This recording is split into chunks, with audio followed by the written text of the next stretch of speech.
क्या सोचो जाऊंगा को ना जाऊं।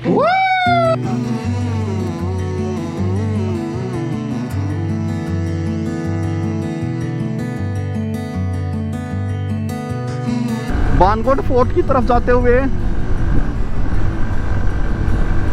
अभी टाइम दिखा रहा हमें लगभग 1 घंटा 20 मिनट लगेगी, जिसमें हम 4:30 बजे तक पहुंचेंगे।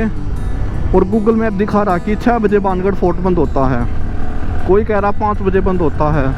चलो वहाँ जाके पता चलेगा। अगर खुला मिलेगा तो आज ही घूमेंगे, और अगर खुला नहीं मिलता है तो देखते हैं, वेट करना पड़ेगा या आगे की तरफ बढ़ेंगे। जो ये एरिया आपको दिख रहा है ये बाघ रिजर्व एरिया है, यहाँ पर बाइक रोकना बिल्कुल मना है। गजब व्यू है भाई, ये भी गजब।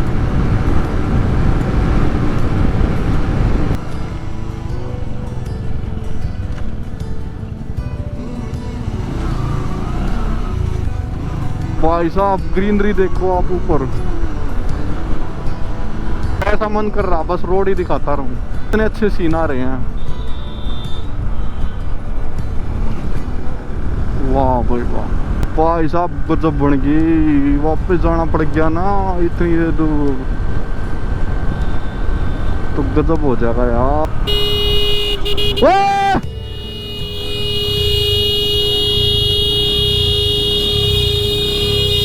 कि यहीं कहाँ जाना है भाई साहब? आप बताओ आप लोगों को कैसी फीलिंग आ रही है? व्यू देखो यार, जबरदस्त व्यू है।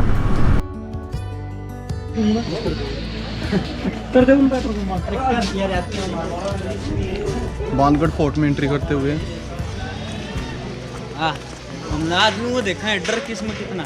भानगढ़ का किला अपने बर्बाद होने के इतिहास और रहस्यमयी घटनाओं के कारण मशहूर है, और आज हम इसी रहस्यमयी किले की तरफ जा रहे हैं, जो कि है भानगढ़। भानगढ़ इस किले के ध्वस्त और उजाड़ होने के पीछे बहुत सी कहानियां हैं, जिनमें से मुख्य 2 कहानियां प्रचलित हैं। जिसमें पहली कहानी है योगी बालूनाथ के श्राप की। किले के पास में ही योगी बालूनाथ का तप स्थल था, जहां पर योगी बालूनाथ तप करते थे। योगी ने महाराजा को एक ही वचन के साथ भानगढ़ किले के निर्माण की अनुमति दी थी कि किले की परछाई किसी भी कीमत पर उसके तट स्थल पर नहीं पड़नी चाहिए। महाराजा ने तो इस वचन को निभाए रखा, लेकिन उनके बेटे ने इस वचन को तोड़ दिया और ऊपरी मंजिलों का निर्माण कर दिया, जिससे योगी बालूनाथ के तट स्थल पर भानगढ़ किले की परछाई पड़ गई, जिससे क्रोधित होकर उन्होंने श्राप दे दिया, जिसके कुछ ही दिन बाद ये किला ध्वस्त हो गया। और दूसरी प्रचलित कहानी है राजकुमारी रत्नावती और तांत्रिक सिंधु सेवड़े की। इस कहानी के अनुसार भानगढ़ की राजकुमारी रत्नावती बहुत ही ज्यादा सुंदर थी, जिसकी पूरे भानगढ़ में चर्चा थी, और बहुत से राजकुमार उससे शादी करने के इच्छुक थे। उसी राज्य में सिंधु सेवड़ा नामक एक तांत्रिक रहता था, जो अपने काले जादू के नाम के लिए प्रसिद्ध था। एक बार सिंधु सेवड़े ने राजकुमारी को देख लिया और वो किसी भी हालत में राजकुमारी को पाना चाहता था। एक बार राजकुमारी की दासी बाजार में उनके लिए श्रृंगार के लिए तेल लेने गई थी। तांत्रिक सिंधु सेवड़े ने उस चीज का पता चल गया और उन्होंने उस तेल पर वशीकरण मंत्र प्रयोग कर रत्नावती के पास भिजवा दिया, जिसका कि रानी को पता चल गया। उस तेल में सेवड़े ने कुछ ऐसा काला जादू कर रखा था, जिससे रानी खुद खिंचती हुई सेवड़े के पास चली जाती। लेकिन राजकुमारी उस तांत्रिक का छल समझ गई और उसने वह तेल चट्टान पर गिरा दिया, जिससे वो चट्टान तीव्र गति से तांत्रिक सेवड़े की ओर जाने लगी। जब तांत्रिक ने चट्टान अपनी ओर आते हुए देखी और उसको लगा कि तेरी मौत निश्चित है, तो उसने श्राप दे दिया कि भानगढ़ बर्बाद हो जाएगा, वहां के निवासियों की शीघ्र मौत हो जाएगी और उनकी आत्माएं सदा भानगढ़ में भटकती रहेंगी। और वह चट्टान के नीचे दबकर मर गया। कुछ दिनों बाद ही भानगढ़ का किला तहस नहस हो गया।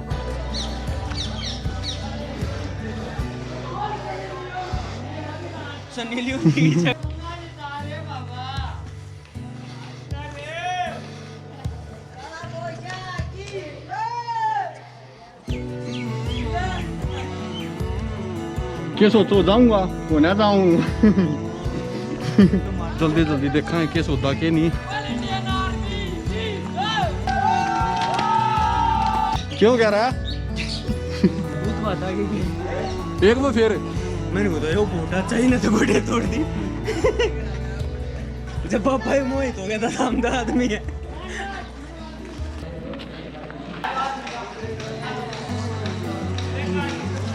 देसी दीवार है, ज्यादा कोई खास ना है। यहाँ से चढ़ ले ना भाई घूमता हूँ जो रास्ते उड़े भी ना हो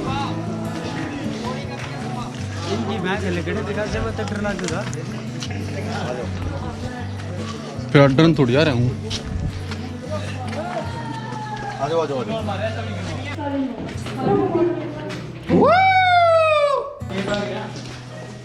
देखो ताकि मुंह तले गिरा हुआ है।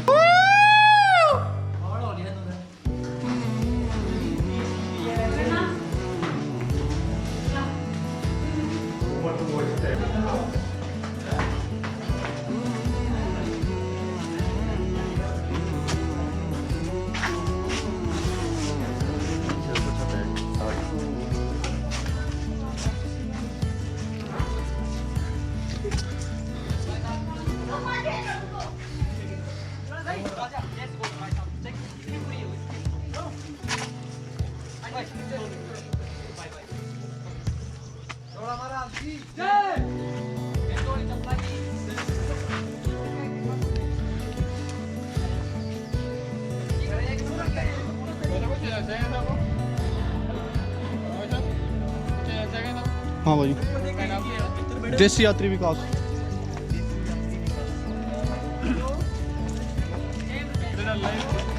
हैं यूट्यूब पे ये बात है दोस्त हाँ ऊपर आ यह क्या बात हुई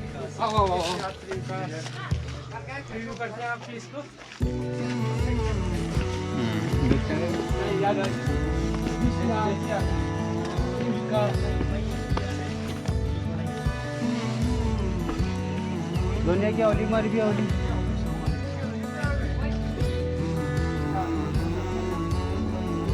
अगर बानगढ़ के मुख्य अवशेषों की बात की जाए तो इसमें दरवाजे, बाजार, हवेलियां, मंदिर, शाही महल, छतरियां, मकबरा आदि हैं। और अगर मुख्य मंदिरों में बात की जाए तो गोपीनाथ, सोमेश्वर, केशवराय एवं मंगला देवी मंदिर है जो नागर शैली में बने हुए हैं। शाही महल 7 मंजिला माना जाता है परंतु अब इसकी 4 मंजिलें ही शेष हैं। वो दीवार दिख रही भाई ये वाली यहाँ तक था ये सारा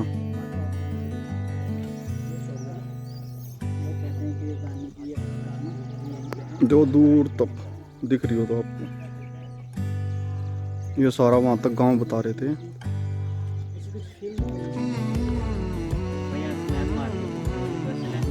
वहाँ एक तांत्रिक बता रहे थे भाई ये हाँ ये तो ऑर्डर रहा था तकड़क रह रहा है यो रहा रानी पे प्यार आ गया लड़ाई वड़ाई होगी फिर भाई वो पूरा तहस नहस कर दिया देखो सारा।